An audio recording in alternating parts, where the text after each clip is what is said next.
dan Gus Wafi berhasil membuka kedok Guru Gembul sebetulnya. Selama ini masih samar-samar, Guru Gembul nih kemana sih arahnya? Orang masih meraba-raba. Tapi gara-gara diskusi itu ketahuan dia seorang materialisme barat sejati, dia seorang liberalis sejati, jadi kebuka jelas. Bayangkan dengan definisi ilmiah yang dimaksudkan Guru Gembul ini, yang tidak jelas ini, dia berani sampai mengatakan konsep ketuhanan itu tidak bisa diilmiahkan. Kemudian juga tentang kuburan Nabi SAW, apakah Nabi dikubur di situ, itu sifatnya masih subjektif. Padahal selama berabad-abad, ya sampai orang di luar Islam sekalipun, orang kafir sekalipun, nggak pernah ada yang meragukan posisi kuburan Rasulullah SAW. Karena itu mutawatir qat'i. Tidak ada keraguan sedikit pun posisinya di situ. Dan itu bukan subjektif, tapi objektif yang justru nggak bisa dipungkiri sama sekali. Itu kalau standar Guru Gembul dipakai. Bukan hanya urusan nasab ini kecil, tapi syariat. Semuanya yang dirontokkan oleh dia. Ada banyak hal sekali yang berkaitan dengan syariat yang akan dikutak-katik seenaknya oleh Guru Gembul. Ini perdebatan yang sangat panjang. Sudah sangat bagus dengan tidak terpancingnya Gus Wafi dan Habib Fikri Syahab, sehingga jadi terbongkar siapa dia. Walaupun nanti ini perlu dibahas secara khusus terlepas dari masalah nasab. Kalau berkaitan dengan tema itu, filsafat ilmu itu, tentang materialisme, tentang liberalisme itu, saya kira masalah nasab ini kecil dibandingkan dengan itu. Ini berkaitan dengan akidah umat. Ini sudah dibahas panjang lebar jauh-jauh hari oleh Imam Hujjatul Islam Abi Hamid Muhammad bin Muhammad Al-Ghazali. Juga sudah dibahas oleh Profesor Dr.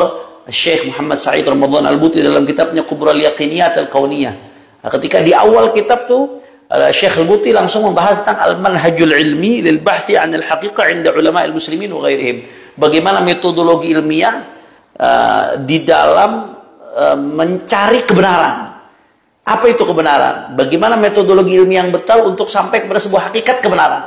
Itu udah dibahas habis-habisan. Begitu juga Profesor Dr. Naqib Al-Attas di Malaysia, yang luar biasa, sampai dunia barat pun mengakui keilmuan beliau. Wah, ini udah dibongkar habis-habisan oleh beliau, oleh murid-muridnya Prof. Dr.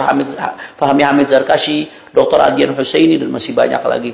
Saya kira ini memang butuh sesi khusus untuk mengungkap kesesatan Guru Gembul dalam masalah ini, penyimpangan berfikirnya, sehingga sangat tepat kemarin Gus Wafi dan Sayyid Fikri Syahab tidak terpancing untuk meladeni, sehingga tidak melebar kemana-mana, dan akhirnya jadi terbongkar, terkuak itu kedok sebetulnya siapa seorang Guru Gembul.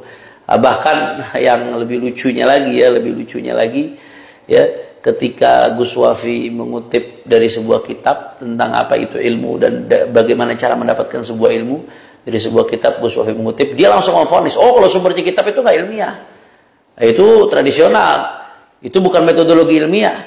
Ajib. Bagaimana mungkin seseorang bisa langsung memvonis tanpa melihat substansinya? Kok bisa-bisanya langsung divonis kitab itu nggak ilmiah? Berarti itu kitab yang ditulis oleh para ulama semuanya nggak ada yang ilmiah, nggak sesuai dengan metodologi keilmuan, otomatis. Yang ilmiah mana? Dari Google, katanya cari dari Google. Padahal Google itu informasinya harus dipilah-pilih, harus dicek dulu kebenarannya. Semuanya ada di Google, versi apapun ada di Google. Ilmiah model apa yang seperti ini?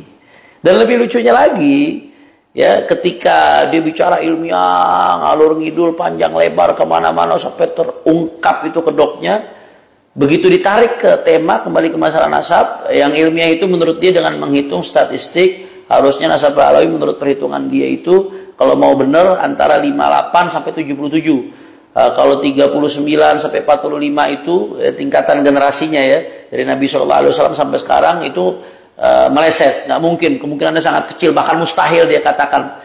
Ternyata ini bertentangan dengan fakta dan data. Teori dia itu omong kosong, bertentangan dengan fakta dan data.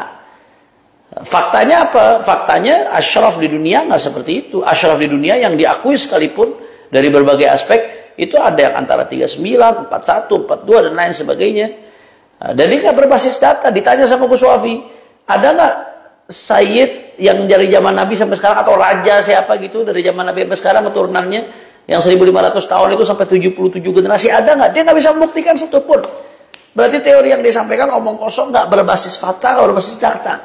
Bahkan ketika dibenturkan dengan jurnal ilmiah yang berbicara tentang ini, tentang generasi, bahwasanya perpindahan generasi itu harusnya setiap 30 tahun sekali, sehingga dalam 100 tahun itu 3 generasi, dan ini sudah sesuai dengan umumnya nasab sada Ba'alawi. Itu dibenturkan dengan jurnal ilmiah, ternyata dia yang nggak punya dasar jurnal ilmiah. Jadi ilmiah dari mana? Bahkan kalau mau pakai perspektif barat tentang apa itu ilmiah pun, Guru Gembul tidak ilmiah. Jadi hanya omong kosong saja, ilmiah faktanya nol. Dan terakhir, yang lebih dahsyatnya lagi, kalau saudara Haji Imaduddin itu membatalkan nasab Ba'alawi. Tapi kalau Guru Gembul, ilmu nasabnya malah yang dibatalkan sama Guru Gembul. Ilmu nasab itu nggak ilmiah. Padahal dia nggak pernah mempelajari ilmu nasab. Orang yang nggak pernah mempelajari bagaimana menilai. Maka nasihat saya buat masyarakat, pilih-pilih guru ya. Jangan salah pilih guru. Kalau salah pilih guru, kesian nanti dunia akhiratnya. Nah, ini saja dari saya. Wassalamualaikum.